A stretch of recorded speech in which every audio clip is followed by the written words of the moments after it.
Hey guys, welcome to Curious. Rhea Chakraborty और सौबिक चक्रवर्ती के against narcotic control bureau यानी एनसीबी ने जो केस रजिस्टर किया है, ये केस के रिलेटेड एविडेंस रिया और ड्रग पेडलर के बीच जो चैट्स हुआ है उस पर आधारित है। ये एविडेंस एनफोर्समेंट डायरेक्टर यानी ईडी फॉरेंसिक क्लोनिंग प्रोसेस के जरिए रिकवर किया है। तो दोस्तों चलिए जानते हैं what exactly is a forensic cloning. Forensic cloning copy paste process से कैसे अलग है, क्या रिकवर्ड डाटा कोर्ट में एविडेंस के तौर पे पेश किया जा सकता है और क्या लैपटॉप और मोबाइल से हर एक डिलीटेड डाटा रिकवर किया जा सकता है या नहीं। If you are new to this channel then subscribe and hit the bell icon for the latest updates. तो दोस्तों what exactly is mobile phone forensic cloning. Forensic cloning mobile device forensic का एक हिस्सा है। बेसिकली ये process में एक mobile device को entirely bit to bit copy किया जाता है। कई इन्वेस्टिगेटिंग एजेंसी और फॉरेंसिक साइंस लैबोरेटरीज एक मोबाइल डिवाइस या कोई भी डिजिटल डिवाइस की इमेजिंग और फॉरेंसिक क्लोनिंग करते हैं, जिससे इन्वेस्टिगेशन प्रोसेस को ईजियर किया जा सकता है। कोई स्ट्रॉन्ग एविडेंस मिल सकता है जिसको कोर्ट में किसी के अगेंस्ट प्रोड्यूस किया जा सकता है।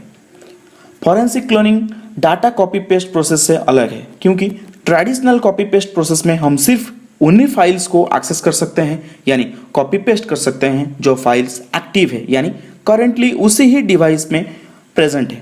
कॉपी पेस्ट प्रोसेस में हम उन फाइल्स को एक्सेस नहीं कर सकते हैं जो फाइल्स डिलीट हो चुका है या फिर यूजर के द्वारा ओवरराइट किया जा चुका है। जब बात आता है एक क्राइम इन्वेस्टिगेशन की, ज़्यादातर चांसेस यही होता है कि डाटा आइदर डिलीट हो चुका होता है। यही सिचुएशन में इमेजिंग टेक्निक की मदद लिया जाता है। यह प्रोसेस में मोबाइल फ़ोन डाटा को एक फिजिकल स्टोरेज में bit to bit copy method से ट्रांसफ़र किया जाता है। क्या ये रिकवर डाटा को कोई कोर्ट प्रोसीडिंग्स में किसी के अगेंस्ट यूज किया जा सकता है? Answer is yes.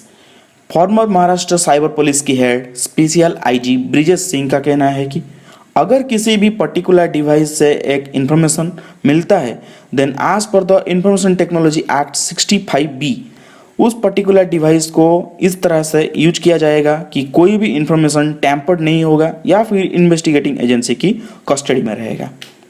क्या एक फ़ोन या लैपटॉप से सभी डिलीटेड डाटा को रिकवर किया जा सकता है?